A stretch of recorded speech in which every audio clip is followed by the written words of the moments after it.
नहीं कर सकता। बड़ी महिमामयी इस महाभागवत की बात है। सुधन्वा जी, ये एक चंपापुरी नाम का राज्य था। वहां के राजा हंसध्वज जी थे, उनके पुत्र थे श्री सुधन्वा जी। परम धार्मिक, धर्मपूर्वक राज्य का शासन करना और प्रभु की भक्ति में रत रहना और योद्धाओं में सर्वश्रेष्ठ वृत्ति रखना, ये हंसध्वज राजा का प्रभाव। पूरी प्रजा को अपने पुत्र की तरह पालन करना। राजा पूरे देश का पिता है और प्रजा पुत्रवत राजा के द्वारा पोषित होती है। तो ये उस समय की बात है जब महाराज युधिष्ठिर अश्वमेध यज्ञ कर रहे थे।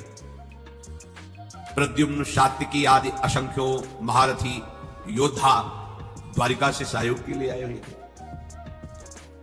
घोड़ा छोड़ा जाता है, जिस राज्य से घोड़ा जाता है तो घोड़े का पूजन करके नमस्कार कर लिया तो मतलब वो राजाधीन है, और अगर घोड़े को पकड़ लिया तो मतलब युद्ध होगा, तब आगे बढ़ा जाएगा। जे ही गुप्तचरों ने हंसध्वज राजा को समाचार दिया कि महाराज युधिष्ठिर का अश्वमेध यज्ञ का घोड़ा आपकी राज्य सीमा में प्रवेश कर चुका है, उनको बहुत आनंद हुआ। अहो भाग्य, जिनकी हम आराधना कर रहे थे भगवान हम जरूर दर्शन देंगे, क्योंकि ये पांडवजन महाभागवत है और इनको जरा भी कोई कष्ट देना चाहे तो भगवान व्याकुल होकर उपस्थित हो जाते हैं। गुप्तचरों से पूछा कि क्या भगवान श्री कृष्ण भी हैं? बोले उनके तो दर्शन नहीं हुए, पर हां द्वारिका की सेना भी उपस्थित है, तो उनका दर्शन जरूरी है। वैसे अगर वो होते तो घोड़े का पूजन करते और प्रभु के दर्शन कर लेते, पर प्रभु नहीं है तो दूसरा उपाय करना पड़ेगा दर्शन के लिए। आदेश किया महाराज युधिष्ठिर के अश्वमेध को पकड़ लिया जाए। पकड़ लिया गया। जे ही पकड़ा गया तो अब इतने महान महान महारथी, साथ में अर्जुन जी भी हैं, सात्विकी जी हैं, प्रद्युम्न जी, बड़े बड़े महारथी, हर्षपूर्वक युद्ध का जय घोष किया गया। हंसध्वज जी ने आदेश कर दिया तत्काल सेना उपस्थित हो। अगर तनिक भी विलंब किया गया तो खोलते हुए कड़ाह में उसे डाल दिया जाएगा। नगाड़े की ध्वनि पूरी होते होते पूरी सेना नगर के बाहर आ जानी चाहिए। ऐसा सावधान भी रहते सैनिक, कभी भी राजा का आदेश हो जाए। स्वयं बड़े गजराज पर चढ़कर हंसध्वज भगवान श्री कृष्ण को प्रणाम करके मानसिक और अर्जुन से युद्ध करने के लिए आगे बढ़े। पूरे सैनिक सब तत्काल तैयार हुए, क्योंकि राजा की आज्ञा थी अगर विलंब हुए तो खोलते हुए तेल के कड़ाह में डाल दिया जाएगा। सब ठीक समय पर उपस्थित हो गए। वहां एक भयंकर अग्नि के उसमें बड़ा कड़ाह रख करके तेल खोलाया गया, कोई विलंब ना हो, अगर होगा तो डाल दिया। जितने भी वीर योद्धा थे सब उपस्थित हो गए, लेकिन राजा के पुत्र जो सुधन्वा जी थे, ये बड़े भगवान के नाम जापक भक्त थे, हर समय नाम जप करते रहते थे। जे ही आज्ञा हुई अस्त्र शस्त्रों से सुसज्जित हुए। पहले तो माता जी के पास गए, उनको प्रणाम किया और कहा मां, आज हमारे जीवन का परम लाभ उपस्थित हुआ है, क्योंकि आज मुझे अर्जुन से युद्ध करना है। वो भगवान के परम प्रेमी भक्त हैं, आज युद्ध कौशल के द्वारा उनको मैं तृप्त करूंगा और ऐसा तृप्त करूंगा, उनको ऐसे व्याकुल करूंगा कि उनके सारथी का हमारे ऊपर नजर पड़े और कृपा दृष्टि पड़े। उनको आना पड़ेगा, पर हो सकता है हम वापस ना हुए। इसलिए आपसे आशीर्वाद मांगते हैं कि मेरे मन की जो कामना है कि अर्जुन को तृप्त करूं, भगवान का साक्षात्कार करूं, वो पूर्ण हो। इसके बाद माता जी को प्रणाम करने के बाद जब आगे बढ़ने लगे तो माता जी ने कहा, बेटा, बड़े बड़े ऋषि मुनि जिन भगवान श्री कृष्ण का रात दिन ध्यान और गुणगान करते हैं, मुझे तो उनका दर्शन होना संभव लगता है, पर जब तुम अर्जुन को पीठ नहीं दिखाओगे तो जरूर उपस्थित होंगे, और जब तुम श्री कृष्ण का दर्शन कर लोगे तो मुझे श्री कृष्ण का धाम मिल जाएगा, क्योंकि शास्त्रों में लिखा है जो भगवत साक्षात्कार कर लेता है तो 21 पीढ़ियां भगवत धाम को जाती है। तो मैं तो नहीं देख पाऊंगी, पर भगवान के धाम को जाऊंगी, पर पीठ मत दिखाना। जाओ, हमारा आशीर्वाद है, विजयी हो। विजयी, तुम्हारे मन में जो कामना है उसकी पूर्ति हो। सुधन्वा जी भी निकले तो उनकी बहन जी आई, तिलक लगाया, आरती की, विजय की कामना की। आगे बढ़े तो अभी कुछ ही समय पहले ब्याह हुआ था। प्रभावती नाम की पातिव्रत धर्म से युक्त पत्नी थी।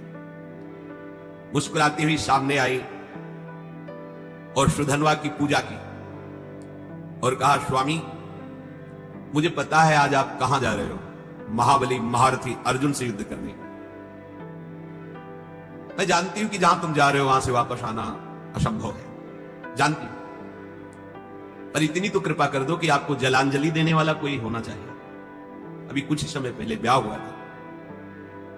सुधन्वा ने कहा, तुम धैर्य रखो, श्री कृष्ण के बल से मैं अर्जुन को परास्त करके शीघ्र ही वापस आऊंगा। प्रभावती ने कहा, नाथ आज तक हमने ऐसा नहीं सुना कि जो श्री कृष्ण से मिलने के लिए गए हों फिर वापस लौटे। शास्त्र प्रमाण है, बड़ी गूढ़ बात कही। जो श्री कृष्ण से मिलने गए हों और वापस लौटे हों, ऐसा आज तक प्रमाण नहीं मिला। तो वापस लौटने की तो हम आशा ही नहीं रखेंगी।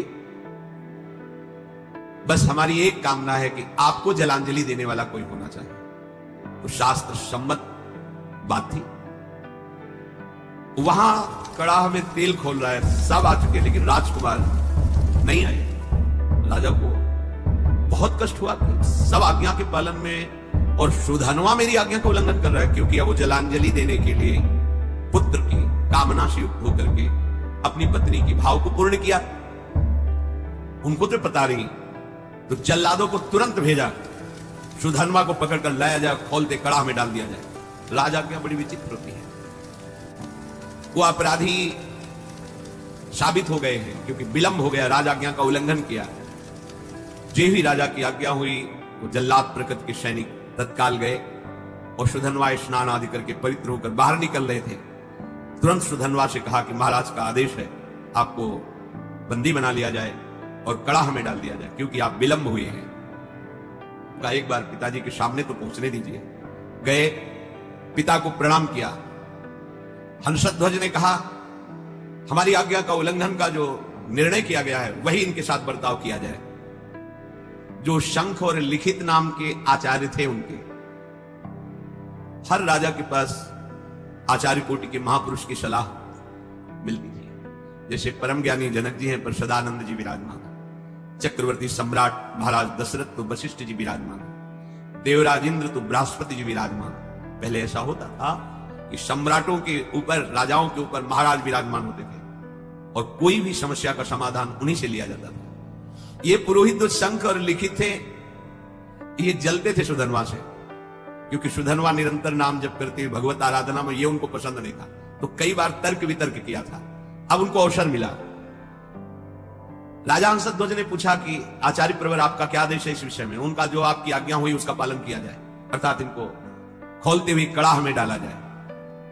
स्वभाव से ईर्ष्या रखने वाले ये शंख और लिखित आचार्य ने खोलते कड़ा में सुधन्वा को डालकर उनका जीवन अंत कर दिया जाए, ऐसा ही दस्तखत कर दिया। यदि आप अपने पुत्र के मुंह में आकर के अब हमारी लिखित बात को काटते हैं तो हम दोनों आपको छोड़ देंगे। अब तो चांस ही नहीं। हंसध्वज ने तत्काल सैनिकों को आदेश किया, उठा करके डाल दो इनको खोलते हुए कड़ा में। मंत्री समझाने की चेष्टा करे तो पुरोहित खिलाफ है। मंत्री के हृदय में भी बड़ा। सुधन्वा जी ने जो ही देखा कि मेरी कामना तो नष्ट हो गई। मेरी कामना थी अर्जुन को युद्ध में इतना व्याकुल करूंगा कि भगवान पधारेंगे और मैं उनका दर्शन पाऊंगा। अब तो कड़ाह में डाल दिया जाएगा, तो चलो जैसी भगवान की इच्छा। कड़ाह में जे ही डालने को सुधन्वा ने कहा, हे गोविंद, हे मुकुंद, हे हरे, मुझे मरने का तो दुख है नहीं, क्योंकि मरने के लिए निकला ही हूं, पर मैं मरने के पहले आपका दर्शन चाहता था, आपकी दृष्टि में दृष्टि मिलाना चाहता था। आप अर्जुन के पक्ष में होकर मुझे कैसे देखते हैं ये देखना चाहता था, सो अधूरा रह गया। यदि अर्जुन के बाणों से बिंधता और आप हमारी तरफ देखते तब मुझे आनंद मिलता। ये कायरों की तरह मृत्यु होगी कि कड़ाह में डाल करके।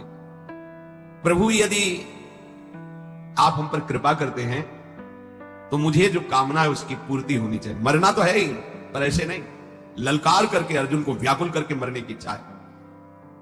युद्ध स्थल में अपने पराक्रम को दिखाते हुए बाणों से आपकी पूजा करूंगा, फिर प्राण त्यागूंगा तो मुझे संतोष होगा। गांडीव धनुष से छूटे हुए बाण जब हमारे हृदय को बेधेंगे तो मुझे आनंद प्राप्त होगा। यह है वीरों का मृत्यु की मांग करना। तो इनसे कम वीर नहीं होते भगवत भक्तजन। काम, क्रोध, लोभ, मोह, मद, मत्सर, ईर्ष्या, द्वेष, पूरा जगत सब का विरोध सह करके भगवान के मार्ग में बढ़ते हैं, जो सच्चाई से बढ़ते हैं। श्री कृष्ण श्री कृष्ण श्री कृष्ण श्री कृष्ण, मुख से अनवरत तो चलता ही रहता था। उठाया गया और कड़ाह में छोड़ दे, खोलता हुआ तेल। काफी देर वो आनंद से उसी कड़ाह में बैठे रहे। आसपास तेल खोल रहा है, रोम भी नहीं जल रहा, क्योंकि अग्नि में जो दाहिका शक्ति है वो श्री कृष्ण के द्वारा दी गई है। और जिसके मुख में श्री कृष्ण है, जो श्री कृष्ण के आश्रित है, तो दाहिका शक्ति उसको कैसे जला सकती है? महावीर हनुमान जी महाराज, पूंछ में आग लगी है और पूंछ का एक रोम नहीं झुलसा, पूरी लंका जल गई। वहीं पूरी लंका के मध्य में विभीषण, जो रावण जैसे राजा के महामंत्री और भाई हैं, उनके महल में कहीं भी कुछ भी झुलसा नहीं, पूरी लंका जल गई। क्यों? दाहिका शक्ति जिनकी आज्ञा से काम करती है, उनके भक्त का घर कैसे जल सकता है? उनके महाभागवत के एक रोम भी नहीं झुलसा हनुमान जी का। ऐसे ही सुधनवा जी का एक रोम भी नहीं झुलसा। जैसे जल में प्रफुल्लित कमल खिला रहता है, ऐसे मुख प्रसन्न श्री कृष्ण श्री कृष्ण श्री कृष्ण। अब सबको बड़ा आश्चर्य हुआ, तेल बुदबुद बुदबुद खोल रहा है, ये भी नहीं है कि वो शांत हो, और वो प्रसन्न मुद्रा में श्री कृष्ण श्री कृष्ण। ये नाम का बहुत चमत्कार है, अपने लोग उसे समझ नहीं पा रहे। राजा हंसध्वज ने अपने पुरोहित शंख और लिखित से कहा, ये क्या हो रहा है? ये जल क्यों नहीं रहा है? पुरोहित जी विचार करके, आग तो जल रही, क्या तेल ये ऐसे ही खोल रहा है, इसमें गर्मी नहीं है? तो एक नारियल फल ऐसे वो कड़ाह में डाला, जिन ही डाला वो इतना गर्म तेल था, फटाक से फटा, और लिखित और शंख दोनों आचार्य उनकी खोपड़ी में लगा जाके, और उनकी खोपड़ी में फफोले पड़ गए, उसकी बूंदें पड़ गई। वो महाराज, ये तो बिल्कुल आग है इस समय तेल। निश्चित है कि सुधनवा श्री कृष्ण नाम के बल पर है, इसलिए आग इसे नहीं जला सकती। अब पुरोहित को विरोध करने का कोई भी अवसर नहीं। वहां के लोगों ने, सुधनवा जी कोई औषधि का प्रयोग किए हुए हैं क्या, जो तेल का प्रभाव नहीं पड़ रहा? वहां बड़े बड़े आयुर्वेदाचार्य भी थे, कहा नहीं, इस ऐसी स्थिति में कोई औषधि काम नहीं करती। इसका मतलब है कि ये जो कृष्ण कृष्ण बोल रहे हैं, इसी का प्रभाव है। यही तो मित्रजन पूछते थे प्रहलाद जी से कि तुम्हारे ऊपर बड़े बड़े काले सांप छोड़े जा रहे हैं और तुम्हें काटते नहीं, तुम्हें पहाड़ से दबाया जा रहा है, अग्नि से जलाया जा रहा है, जल में डुबोया जा रहा है, बड़े बड़े नुकीले शस्त्रों से काटा जा रहा है, पर तुम्हारी त्वचा ही नहीं कटती, ऐसा क्या है तुम में? तो उन्होंने कहा, मैं हर समय हरि हरि श्री हरि ऐसा बोलता हूं, तो मुझे लगता है कि मेरे हरि मुझे ऐसे लिए हुए, तो ना कोई आग, ना कोई अस्त्र शस्त्र, ना कोई मुझे दुख, कोई छू ही नहीं पा रहा है, क्योंकि मेरे हरि मुझे गोद में लिए हुए हैं और ऐसे किए हुए। नाम का बहुत बड़ा, ऐसा ना समझो कि ये उनके ऊपर प्रभाव था, आपके ऊपर नहीं। आप वैसे ही जपिए, देखिए प्रभाव। अब पुरोहित जो लिखित और शंख जी थे, उन्होंने कहा, धिक्कार है मुझे, मैं अपने शास्त्र ज्ञान के गर्व में होकर भगवान की भक्ति का तिरस्कार करता था, आज मैंने देख लिया सुधनवा की भक्ति का प्रभाव। और वो दोनों ऐसा सोच ही रहे थे कि फिर जो परिजन थे सुधनवा को बाहर कुछ नहीं, बस जैसे और तेल से चिकनाट हो गई बस। अब वो दोनों शर्मा करके आचार्य खुद कड़ाई पे कूद गए। धिक्कार हमारे जीवन को, ऐसे भक्त का विरोध करते थे। सुधनवा जी ने श्री कृष्ण श्री कृष्ण श्री कृष्ण, कूदने में तो थोड़ा जलन सी, पर तुरंत शीतल हो गया। आचार्य थे, चरणों में पड़ गए सुधनवा के। कौन ऐसा है जो नाम जापक के चरणों में अपना भाव समर्पित कर दे? नाम की बड़ी महिमा है। सुधनवा के आचार्य थे लिखित शंख, उन्होंने छाती से लगा के कहा, प्रिय राजकुमार, आज मुझे तेरी कृपा से समझ में आया कि भगवान के नाम में जो शक्ति है वो किसी और कहीं साधन में नहीं है। पुरुष सिंह, आज तुम्हारे स्पर्श से मैं पावन हो गया, क्योंकि तुम भगवान नाम जप करते हो। अब पता चल गया कि मैं तुम्हारा उद्धार नहीं करूंगा, तुम मेरा उद्धार कर दोगे। आचार्य अपने शिष्य से कह रहे हैं, वीरवर जाओ, सम्रांगण में तुम्हारी कामना की पूर्ति हो। सुधनवा पिता को प्रणाम किया। पिता ने कहा, आज हमारे सेनापतित्व का पद सुधनवा लेंगे। अब युद्ध प्रारंभ हुआ। सुधनवा कब प्रत्यंचा चढ़ाई और बाण छोड़ा, बड़े बड़े सैनिक देख ही नहीं पा रहे थे। जब अर्जुन ने देखा कि ये 9 राजकुमार बड़े बड़े महारथियों को भी मूर्छित करता हुआ आगे बढ़ता जा रहा है, तो स्वयं वो अपने गांडीव धनुष की प्रत्यंचा खींची और सामने आकर खड़े हो गए। अर्जुन ने कहा, है राजकुमार, अब तुम किसी साधारण वीर के सामने नहीं खड़े हो, गांडीव धनुषधारी अर्जुन के सामने खड़े हो। जितनी सामर्थ्य हो अब हमसे तुम युद्ध करके दिखाओ। सुधनवा ने निर्भयता पूर्वक हंसकर कहा, हे पार्थ, आपने बहुत सी लड़ाइयां लड़ी और विजय को प्राप्त हुए हैं,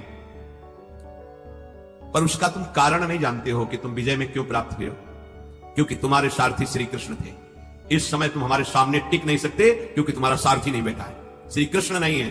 तो यद्यपि तुम महावीर हो, पर तुम मेरे सामने नहीं टिक सकते।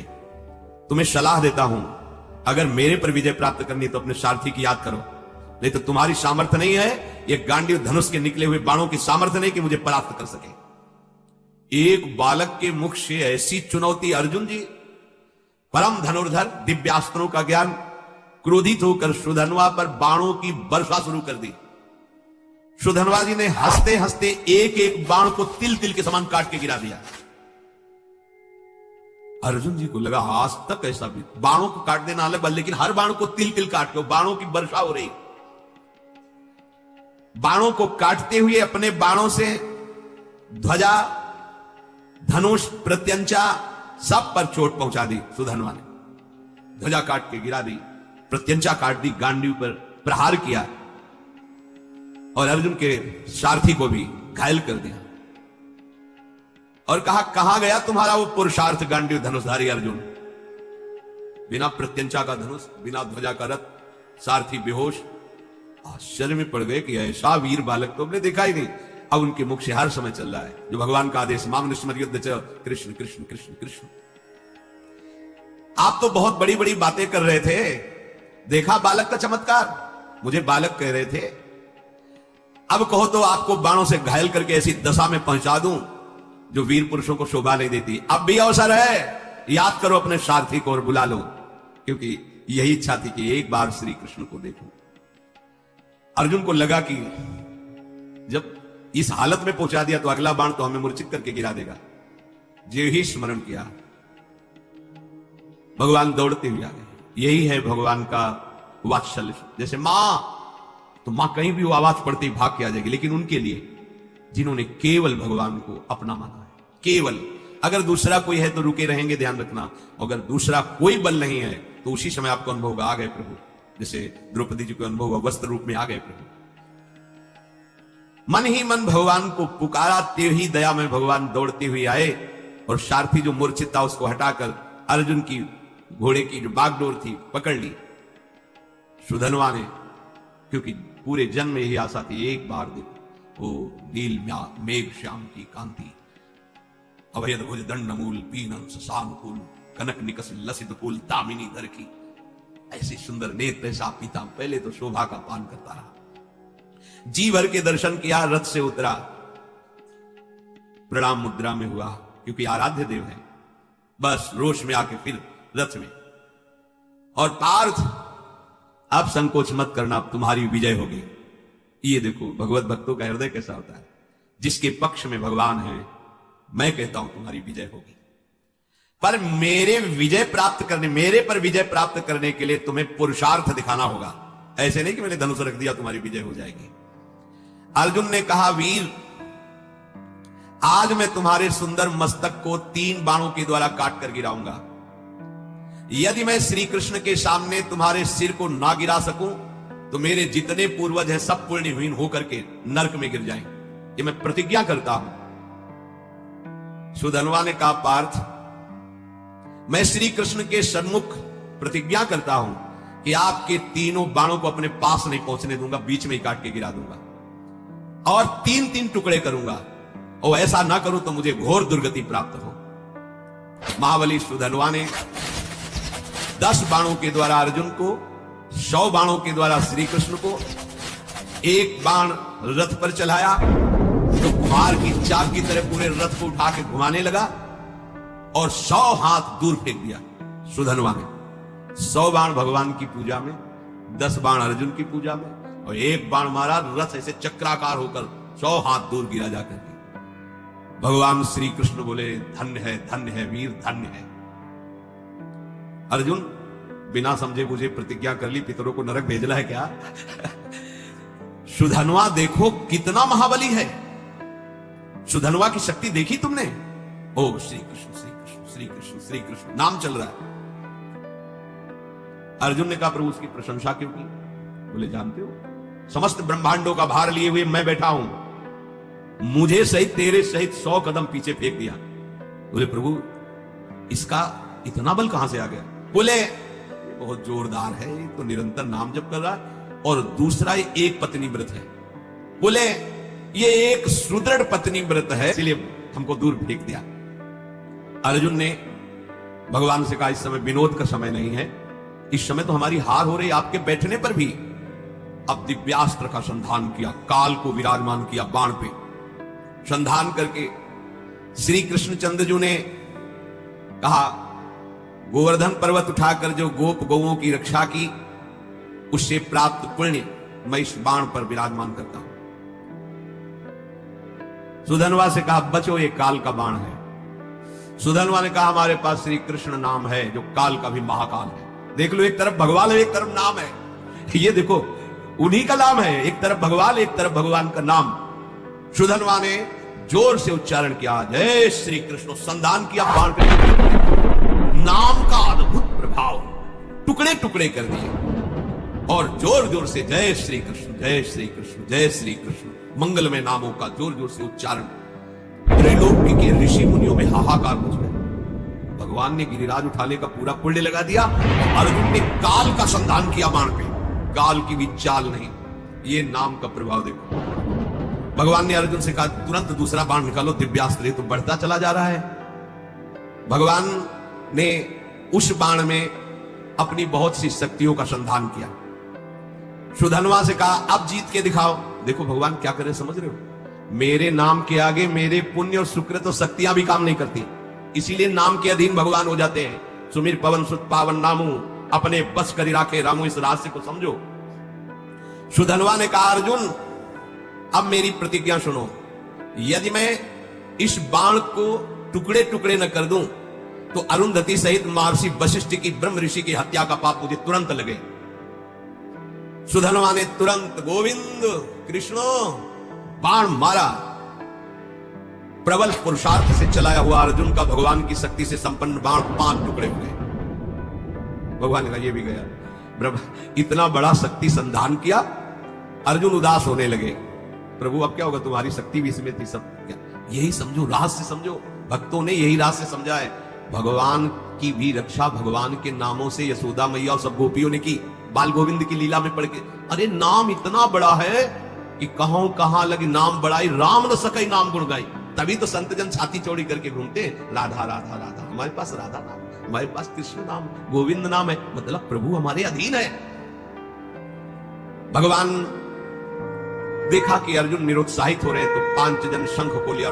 5 शंख का नाद जो है ना, उत्साह वर्धन करने वाला होता है।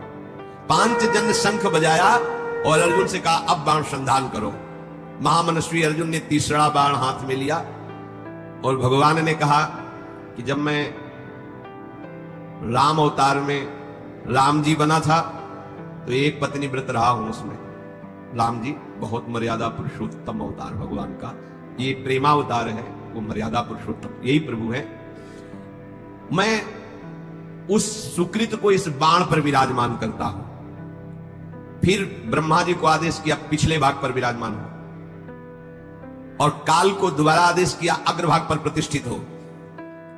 और प्रभु ने कहा, चलाओ बाण। ब्रह्मा जी, काल जी और वो पुण्य सुकृत रामावतार का है।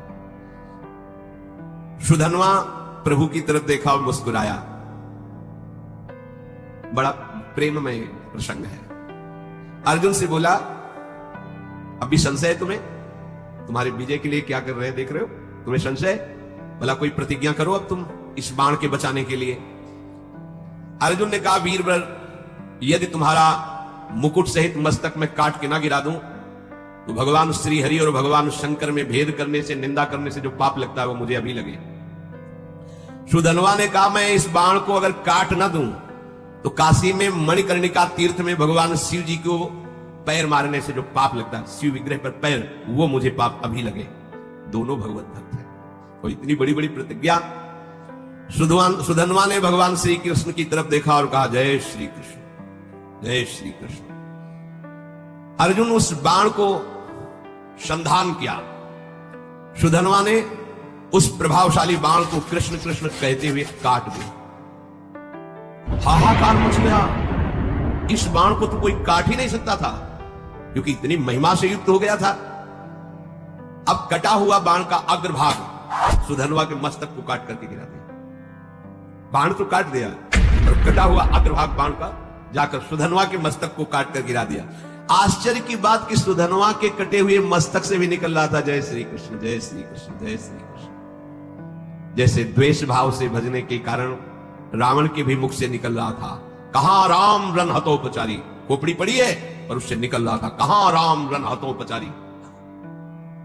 महाभागवत सुधनवा जी के कटे हुए सिर से निकल रहा था जय श्री कृष्ण, श्री कृष्ण, श्री कृष्ण।